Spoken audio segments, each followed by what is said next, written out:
Episode 273, Inexplicable Familiarity. Serena was not only physically exhausted, but mentally too. The stress was taking a toll on her.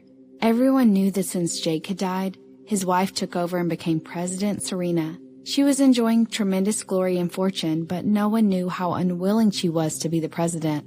If only Jake was there, she would not have to be so tired at all. More importantly, she felt that no matter how hard she tried, the Robinson Group's achievements were not as significant as when he had been there. Not enough. Not enough. Jake was much more powerful than she. He could have maximized the interest and achievements of anything she had done. Sitting in his chair, Keith was holding a cigarette between his fingers, slowly blowing out some smoke. His eyes narrowed, and he said after a long while, "Serena?" His voice was different from Jake's cold and mellow voice. It sounded like a huge bell, carrying indescribable magnetism. Very distinctive. He said, "In fact, a few days ago, Alex contacted me." Serena gazed at him. Her heart slightly tightened as she felt somewhat nervous. "Recently, a drug trafficking gang was particularly daring and was even trading in the daytime. Alex followed the anti-drug team and only caught a middle-level person.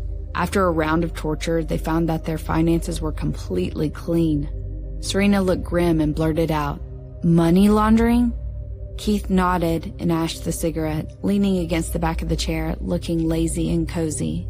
"And this money laundering place is Austin, but there are too many companies here for us to locate it." "Do you suspect this gang is Alan White's?" "Yes, but there is no evidence that it's him. So it's just a guess. I think they must have an outstanding business consultant." Outstanding business consultant. Serena stared at Keith. He also looked at her and put out the cigarette. He said, "I'm looking for evidence, and so is the elder brother. And the anti-drug team in Austin will tell us when there is news. I believe we can find Jake soon." Serena curled her lips and whispered, "I hope so." She had been hoping for so long, waiting for her beloved to return. But even after 4 years, there was no sign of Jake. In her heart, the disappointment was greater than hope. It was a long, long wait, and she couldn't see the end. Neither could Keith. "Well, I still need to go to the police station. The guys who kidnapped Jeremy and Jules yesterday have already confessed." "Be careful and take Vanessa with you." "Vanessa has been around all the time. Let's go." Serena returned to her office and took her purse, letting Marcus drive them to the police station. All 3 suspects were squatting, and the 2 men were all swollen and blue. It was obvious that they had taken a good beating, and the makeup on the woman's face was gone. At that moment, her face looked pale as she looked at Serena. "They all confessed. There are no accomplices. Only 3 of them kidnapped your children. They have no idea about the one who appeared later." "No idea."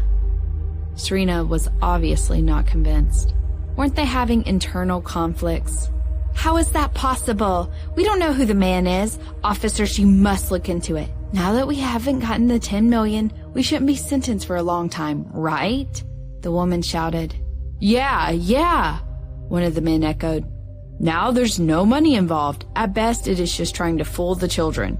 We bought a little rabbit for the girl and did not hurt them. Please, I have a family to raise and cannot go to jail. President Serena, I know that you have a good heart. I have a child as old as your kid. Do you have the heart to let him have no father?" Serena heard this and curled her lips coldly and said to the police officer, "Do what you see fit. I still have work, and I must go now."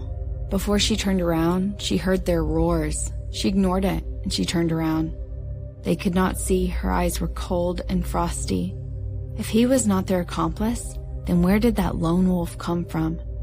In any case, next time she saw him, she would catch him and kill him. Thinking of how he had dared to touch her, she bristled again, striding away. Except for Jake, no one had ever touched her all her life. Who the hell was that man? Remembering the flirting and whistling from yesterday, she sulked even more. When she was next to the car, Serena kicked the door and roared, "That rascal!" Marcus was sitting in the driver's seat and suddenly shuddered, blinked, and certainly looked at Vanessa behind Serena. Vanessa spread her hand behind Serena. Marcus had to swallow and cough softly. He asked weakly, "President S., where are we going now?" "Back to the office." It was not the first time for the Royal Hotel to host this kind of bidding. The event was quite grand and a lot of celebrities had come. When Serena and Keith entered, many people recognized them and said hello. Going to the back and sitting down, she inadvertently glanced at a slender figure in front, which somehow felt a bit familiar. Staring at the figure, she blinked. Someone noticed her gaze and asked, "President, are you looking at the girl in the front?" Serena looked back, smiled politely, and nodded. "That is the general manager of a new company called Cox Enterprise. We've heard that she is a very powerful woman." "Cox?" Serena suddenly felt like her head was ringing. The two lines in parallel were suddenly connected together. Cox, like Lila Cox. This figure in front of her was indeed very familiar to a silhouette she had once known. "What is her name?" Serena whispered. The boss of a small business did not expect that she would really answer him, and he became overjoyed. In particular, he thought of the fact that she was only 25 years old and became excited. He said more enthusiastically, "She is Spencer Cox, 30 years old. I heard she is still not married. Her current company, Cox Enterprise, is called CE, which is how everyone refers to it. But I know there is someone above her who is pulling the reins. For some reason, CE is very interested in the Monroe Valley bid and are very well prepared." Spencer Cox. Serena looked at the figure and narrowed her eyes even more. Spencer Cox seemed to have noticed her gaze and soon looked over. When Serena saw her face, she was shocked at first, and then smiled back, looking away.